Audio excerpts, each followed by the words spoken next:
Thank you for joining us. I assume many of you are here because you've been here before, but if there's anybody who's new, welcome to you. So my name is Nathan Scott. I'm the Executive Director of Mass Energize. And I just want to say a few logistical things, and then I want to just very briefly introduce. So first of all, just from a logistical standpoint, we're going to be here for about 2 hours. So just to let everybody know, but if you need to leave at any point, that's quite fine. If you need to take a bathroom break, whatever, that's fine.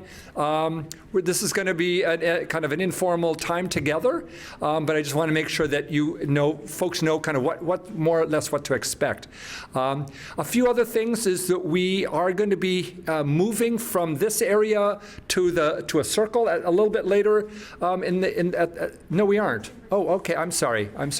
Okay. Well, I just wanted to make just some a few other kind of logistical things. We do have a sign-in, and would appreciate if people just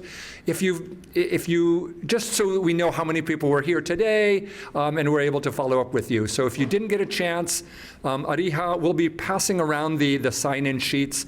If you've already put your name on it, that's great. If not, please go ahead and add your name. And then the last thing is, if it's all right with people, we probably will be taking some photographs just to document this process.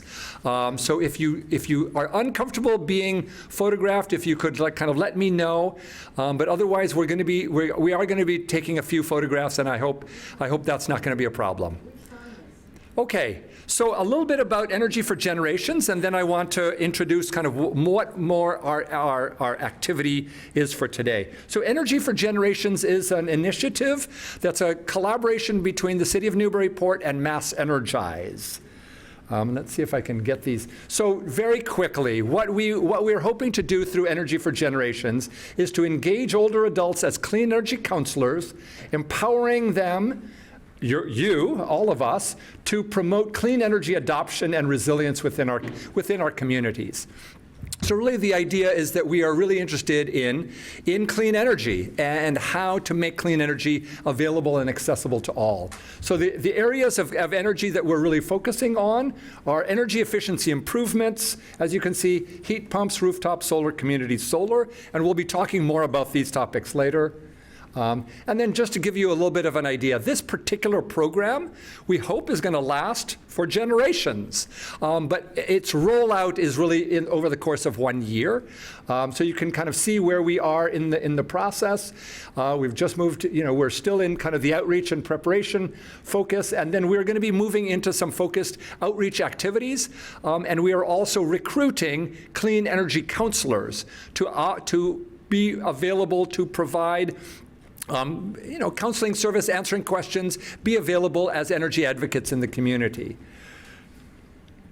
A couple of the components that are kind of essential part of this proponent. And the first one is what we're doing here today, a community dialogue. So we have some special guests with us tonight this afternoon, who are professional facilitators who are going to be facilitating these dialogues. But we want to really have a chance to talk about strengths and gaps in our energy systems and our energy resilience. Other parts of the program are we're going to be recruiting and training clean energy counselors to serve as advocates and resources to the community.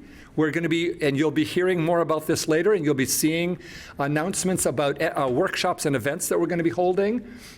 And of course, we're going to be using digital engagement to try to get as many people interested and involved in the services that we're going to be offering. So a couple of other things. We are still looking for more clean energy counselors.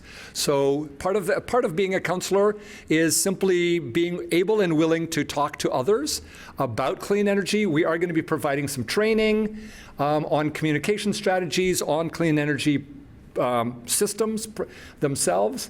And we're hoping that these counselors are just going to be available to the community. So we are offering some benefits for people who are willing to kind of step up and be willing to be a clean energy counselor.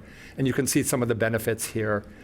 So, and then finally, what are the goals of our program? The goals of this program are to recruit and train 5 clean energy counselors. We're hosting community dialogue sessions, and we're hoping to really support as many older adults as possible, but we've kind of said we're going to support 40 older adults to take steps toward adopting clean energy solutions. And then we want to help households lower their energy bills, because a big part of clean energy, as you know, is helping people reduce, to become more energy efficient, and as a result, reduce energy burdens. Those of you who are thinking about or willing to consider heat pumps, we're also offering an incentive to help offset some of those costs. Okay, so just a word of thanks here. I'm Nathan Scott. My assistant here is Ariha Jain. You'll probably be seeing and hearing from her more.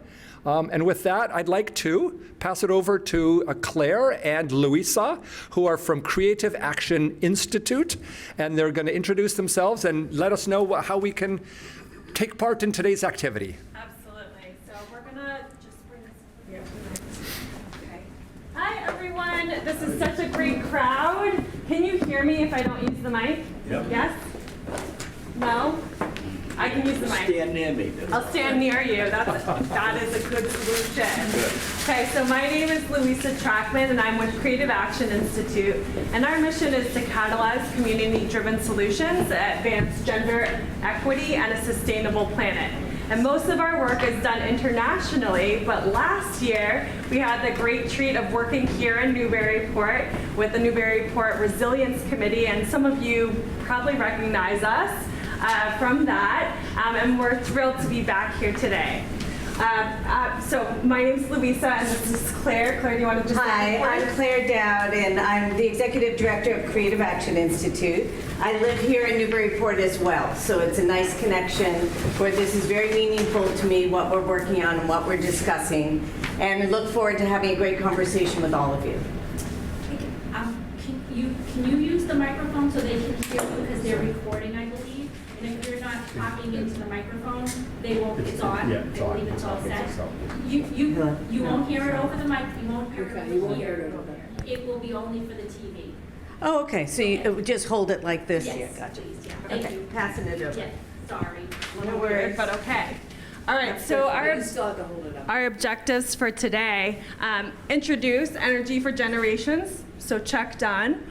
Second is to really understand interest in motivations and barriers to adopting clean energy solutions. And so we're really going to zoom into that topic, and we're going to do that through a series of a few activities.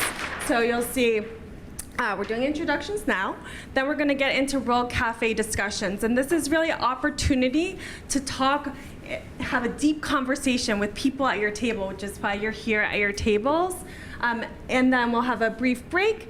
And then, so while this is to really get at the range of solutions, motivations, barriers, this activity is going to really help us understand how big of a barrier is this? How big of a challenge is it? How interested are you in this particular solution? And then we'll close it up, and the time is going to go really fast.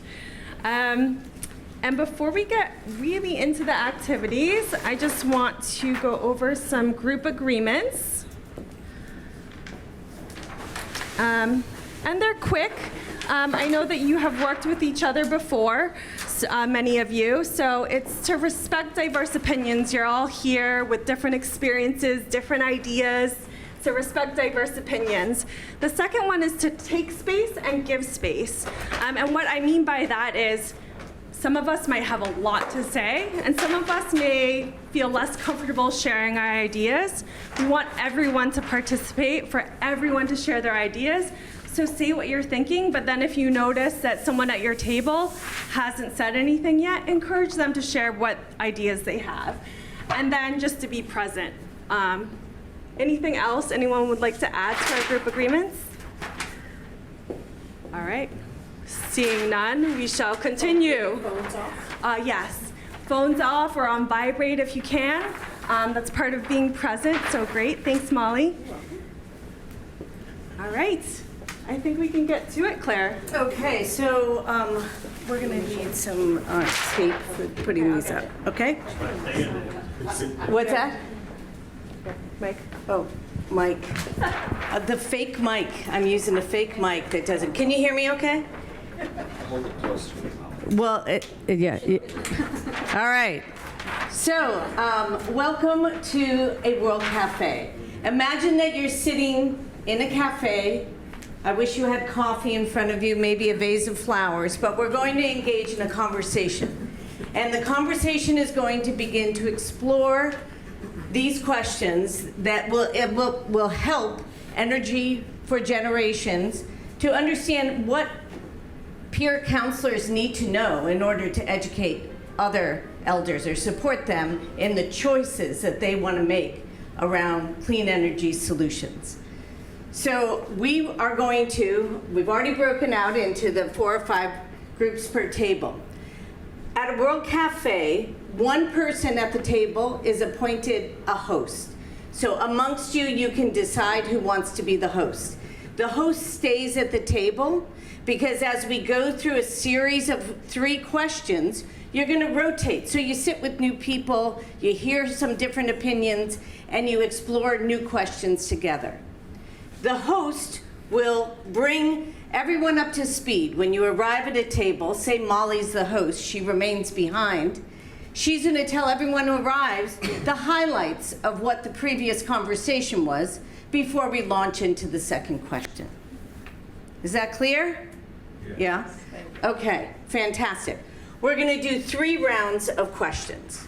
So everyone can see on the table that there is an image of a World Cafe. I only did 1 printout per table. But essentially, it looks at what makes a good conversation, and this is what we need to think about. Yes? Sorry, we don't have one. Oh, okay, here, yeah, just pull that stuff out. There we go. So essentially, we want to look at what makes a good conversation. And honestly, I think we all know when we speak with someone, if they're preparing what they want to say and not really listening to you, you notice. We're all here to listen to each other, take in different perspectives, and really think about contributing what you know, because this is why you're here, right? Oh, yeah, I'm getting in trouble with the microphone. Sorry, I'm going to put my things down so I remember. All right, so you want to contribute your thinking. You want to speak not just from your mind, but from your heart. You want to focus on what matters, listen to understand, link and connect ideas, and honestly, as you're hearing things, see how you can really draw some conclusions and patterns and insights from what you're learning. What does it mean? Where are we going with this conversation? And take your time, slow down, think, and reflect as you have these conversations. Try to make it a very intentional conversation. Most of all, have fun. Feel free to draw and doodle. You have markers and Post-its there. You can play in any way you want. You can draw on the paper itself. You can take notes of ideas that are important that are coming up in the conversation. At the end, what I'll do is ask to hear from the different hosts about what they heard at their table. And we'll think together and learn together about what's coming out of the room. Any questions before we begin? All good? Looking forward to it. What happens with all these sheets afterwards that people have made notes on? Do you collect them and use them? Well, we take photographs of them. If there is information that is going to be useful for Mass Energize, then we will document that in a report. And if people want to take it with them, we'll take a picture before you do. If you get very attached to your drawings, that's fine. If you want to hang it up in your room and remember why you came, that's fine too. So yeah, there aren't any big rules here. We're here to have some fun and to learn from each other. Okay? So if there are no more questions, we'll begin.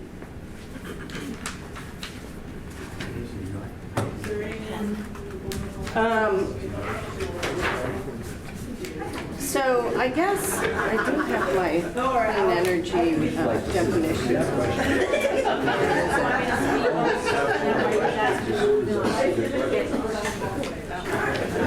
So to start us all out, let's get on the same page. And you guys all seem to know quite a lot about clean energy. I was having chats with a few of you, and you all seem to be very well informed. But just so that we're all on the same page here, clean energy solutions are approaches that minimize or eliminate environmental impact from energy production and consumption. And categories of clean energy solutions, I haven't listed all the solar, wind, what you know, but are renewable energy, energy efficiency, and decarbonization, which is moving away from fossil fuels. Okay? So I just want to get us all on the same page so we're in agreement about what we're discussing here. And now I'm going to bring us back to our first question. The first question we're going to discuss in our groups is, what energy sources do you currently use? What clean energy sources or solutions are you aware of, or have you tried? Question number 2, here we go. All right, are you ready? What motivated you? What motivated you, or someone you know, to adopt a clean energy solution?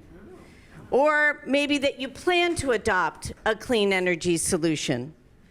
Why does clean energy matter? Here's question 3. What challenges did you or might you face in the process of adopting clean energy solutions? What concerns or challenges are preventing you from adopting clean energy solutions? And what might help you overcome those barriers?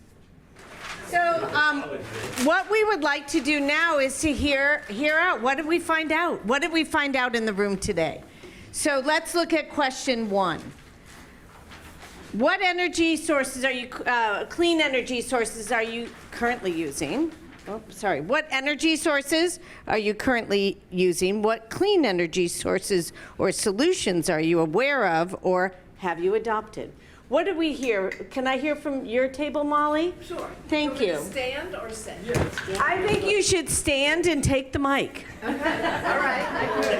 Okay, I'll talk into this. So that everybody can Well, I had to see my notes, Art.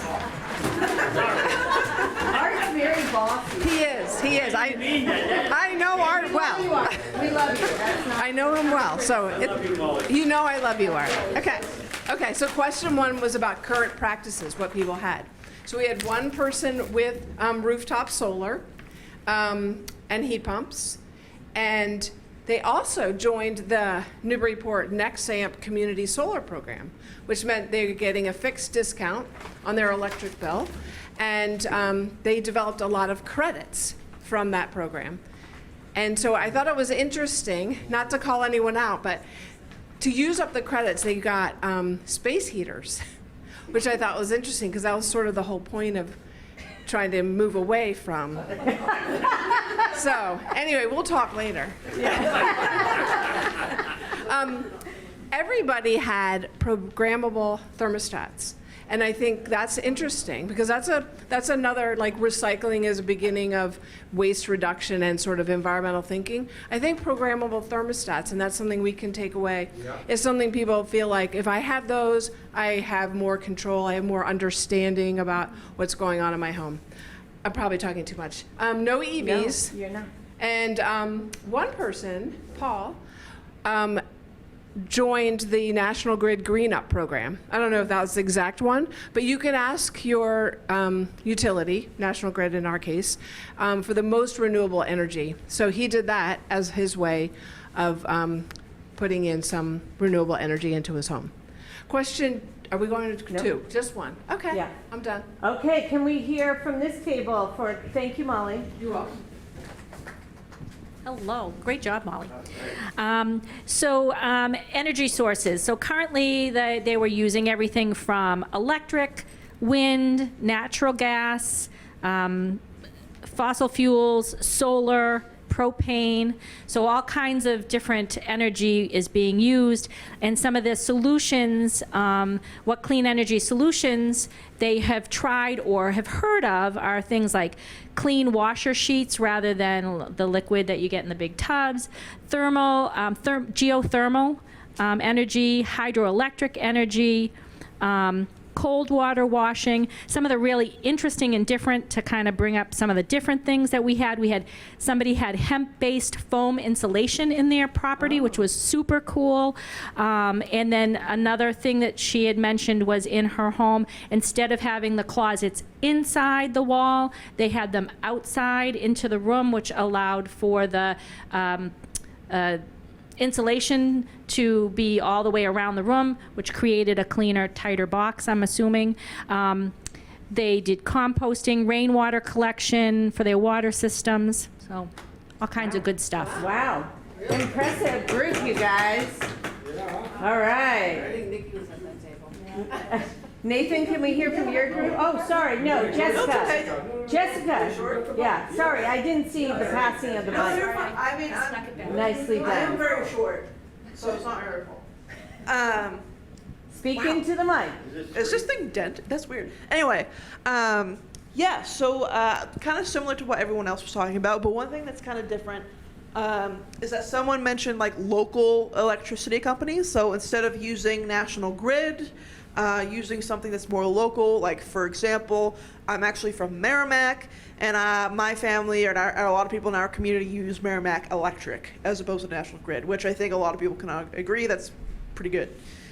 Now, people also, again, I mentioned NCM, using solar that way. And then, of course, the Mass Save program. Someone mentioned that there are different incentives for different programs. So, for instance, if you have 4 units or under, there is a specific program for that. And I think someone mentioned that if he managed to get some other people on board for the installation and ended up getting that for free. So that was very cool, very good. Awesome. You want to pass to the next? Okay. Ooh, it's heavier than I thought it was going to be. Okay, so our group ran the gamut, gas, oil, electric, and solar.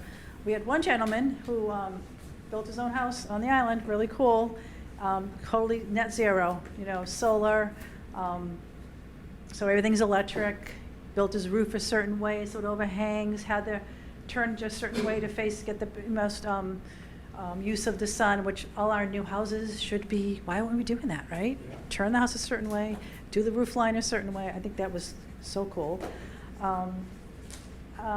We talked about, that's pretty much as far as what we use. To answer the question directly, one person said they used, this is actually, they were kind of the next group, but it had to kind of answer this question more. They started using electric for all their cooking and like everything. They don't use their gas anymore, so try not to use the dirty gas. And they use even an electric blanket at night to, again, just, not have to use their fuel so much, which I thought was really great. He also mentioned something, this is something different.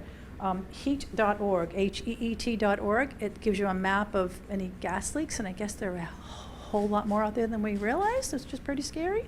When I think about Andover, which I just moved out of Andover the year before that all happened. So there's that. And someone did mention Next Camp, again, the next group, but it was part of that question. They buy their electricity from a solar farm, which is out in Central Mass. I thought that I've heard about that. I just didn't get enough information myself about that, but I think that's really cool. Because he lives in a condo, they can't really not every building can have solar panels. That's the problem. It's either not big enough roof, or you're not facing the right way, or mine, that's kind of my situation. My roof is not quite large enough, so the math doesn't add up, although I'm still thinking of doing it. And yeah, that's pretty much it. We just talked just to answer that question. Fantastic. That's it. Thank you. Nathan, what can you share with us? Okay, yeah, so our group, we had some folks living in older homes, and a lot of the heating is oil. So So we talked about the challenges of having, oil heat and the challenges of making those changes. The kinds of things that our group, we did have somebody who had put on solar installation, solar roof panels. We also had several people who drove, not so much EVs. I do drive an EV, but we also had people who were driving hybrids, and feeling like that was a step forward. And we also had people talking about other kind of more hybrid energy systems. So even though there was an oil tank, using kind of having other forms of heat in addition that are not as fossil fuel intensive.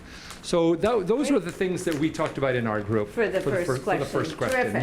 Yeah. Thank you. Well, you might as well stay there and tell us about number 2. What'd you find out? Okay, so number 2, we're talking about motivation and values. So what motivated you or someone you know Yes. to adopt clean energy solutions? So in our group, we really a lot of people talked about values of caring for the environment, values of conservation. We had one person who's a passionate birder who said, I really, I care about the birds, and but caring about the birds is about caring about the planet. Another person talked about the destruction, of smog and smoke and, pollution, and that being a motivation for clean energy. But most of what we talked about was just values of conservation and values because we value a clean and healthy planet. And so wanting to care for those resources and wanting to not use energy or too much energy because that was using up the resources which were destroying our natural environment. Fantastic. Yeah. Can you pass that to Molly, please? Molly. Okay, thank you. So on question 2, motivation. So someone said that someone had put in geothermal, and that was an inspiration for them, seeing someone go that far with a big project like that. And that person's focus was on happiness when they were doing that. So that's how they lived their life. Another one said their mother inspired them from a young age. She was composting and had, ladybugs, which I still don't understand. Did she bring them there? Or, and then someone else said that the cost savings that you can achieve, as well as doing the right thing for the community.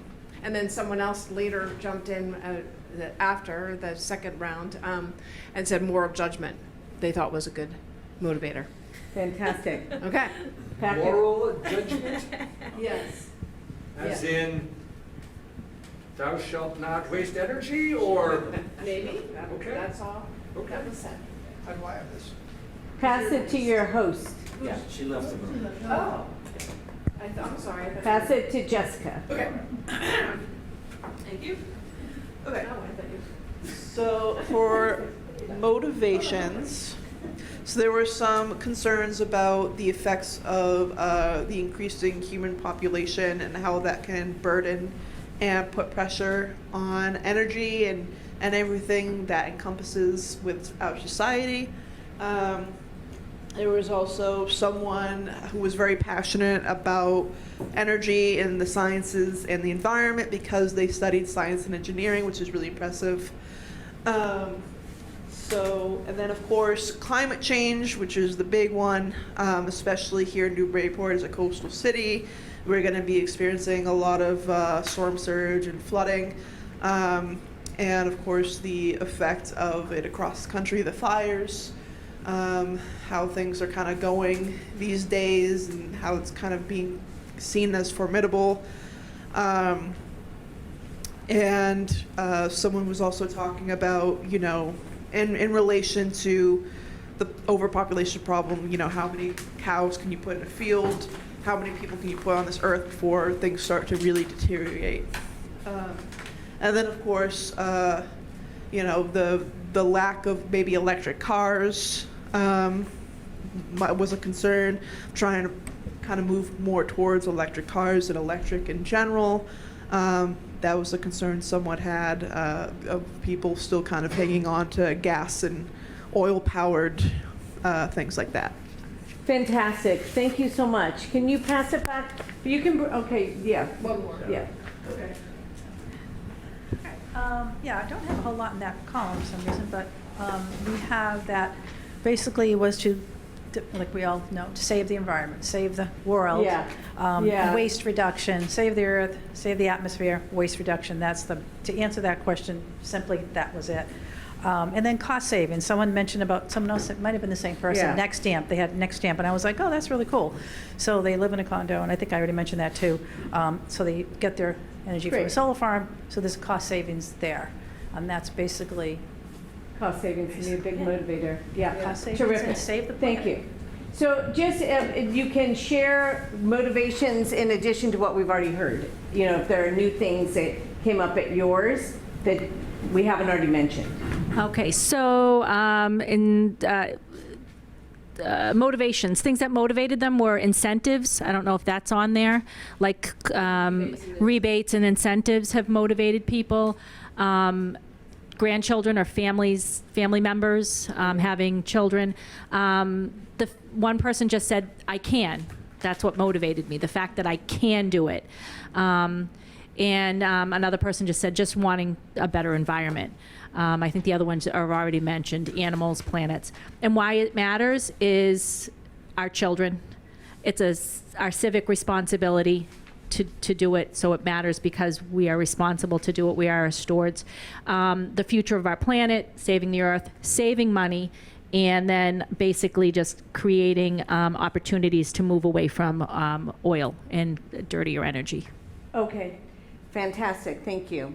So now we're going to move to question 3, and you can just hold on to the mic and tell us what you heard about challenges and barriers to adopting clean energy solutions. The challenges that people faced in adopting clean energy were things such as getting special permission. So if you live in a community, sometimes you have to get special permission.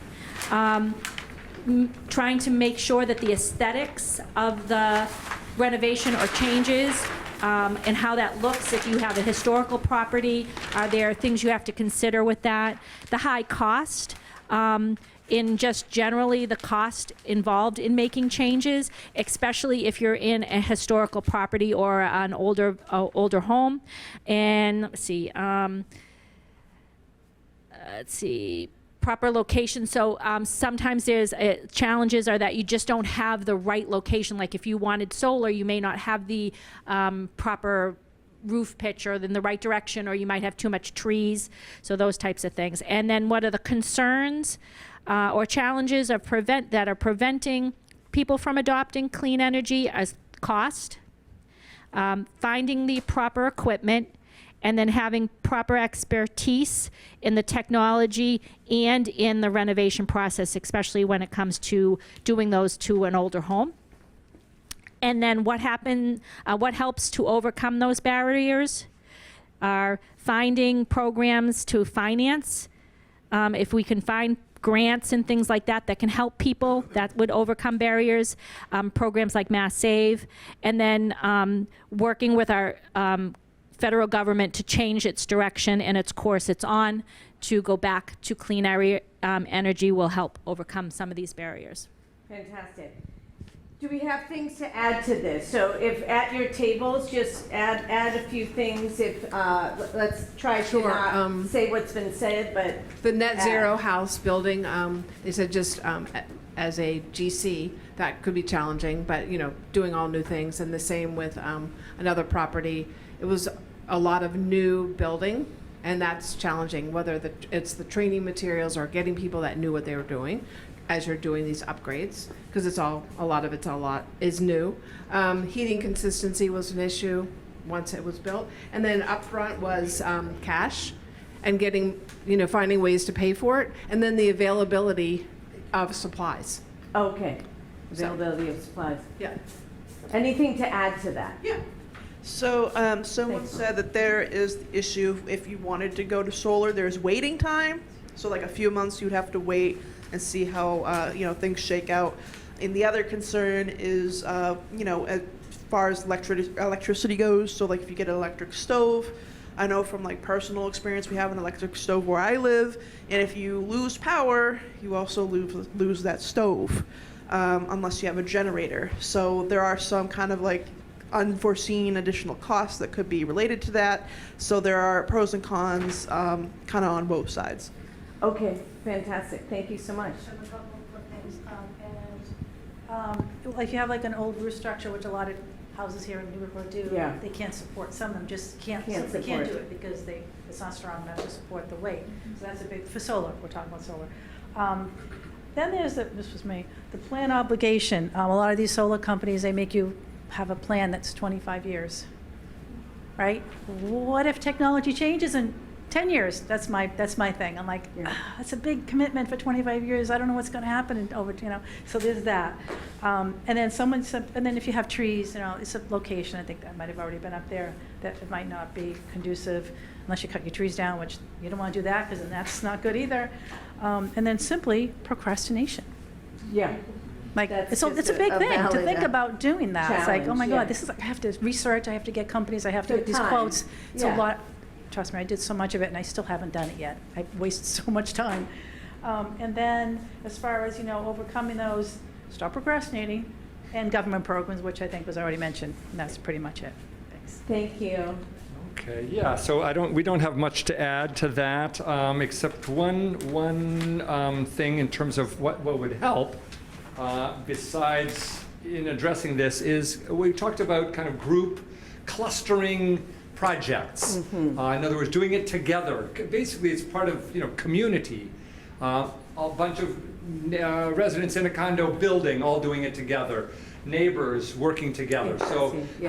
having the influence of, but also kind of collective buying, and as well as just collective motivation of doing Support, it. yeah. It helps, support. So Yeah, fantastic. yeah. Can I just Oh, add? one more. It's what you said.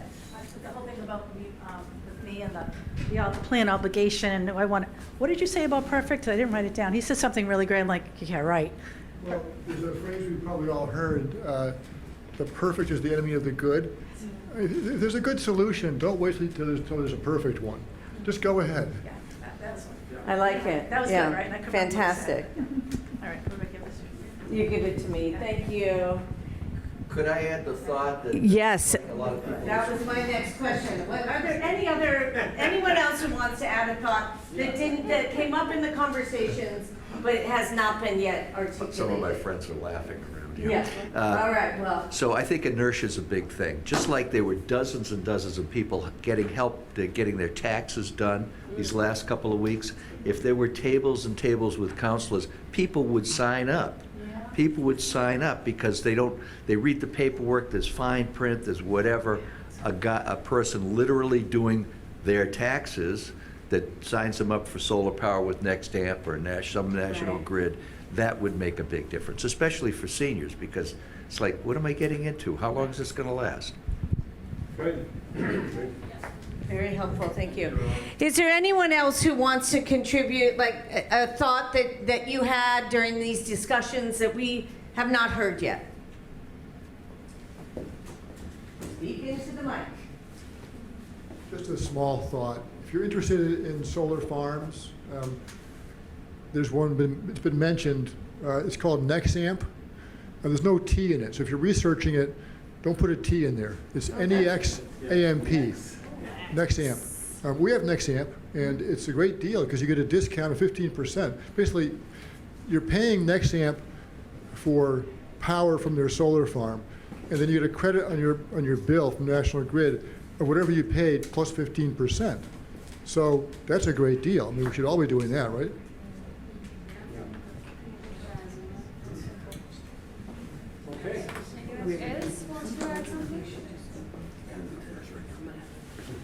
Okay. Is that it? Okay. So just to recap very quickly, look what we found out in this room, you guys. This is kind of amazing. There's a lot of information and a lot of knowledge. And we've heard from all of you about it. But all the different types of energy currently being used, the solar, the heat pumps, the NextAmp, well, without a T, and we're figuring things out together. And then looking at what motivates us. A lot is around our commitment to the environment, our values, our cost saving is very motivating. And then we looked at a lot of the barriers that can happen, and we heard some really good ideas around solutions. And so you see this here, that all of the information that we've gathered out here, just financing, federal government offers, clustering projects, that's an interesting idea. And I think that the understanding, I mean, what you just said about setting up tables or people to sign up, I mean, these are things that can work and ideas that would really help everyone move closer to adopting clean energy solutions. And I think what we'd like to do right now is to get a better sense of where the emphasis lies and what in prioritizing these. And so we're going to take about 5 minutes to compile this in a format where you can go up and put dots up next to the things that are most important. So we see an emphasis of what are the key points that we're seeing, and this will help for you guys to be able to do what you're doing with the peer counseling, and you'll have the information very clear. So your insights, your experience, your knowledge has been very useful in helping us to draw out these and compile them in some sort of prioritization that allows action to happen. So as you can see, we can see really quickly how people are acting, what their motivations are, what the barriers are. This is just one. So we can see what people are already adopting, right? So we're going to take all of these sheets, and we're doing another community dialogue tomorrow, and we'll combine all the responses, and that will help inform what happens next with Mass Energize and Energy for Generations.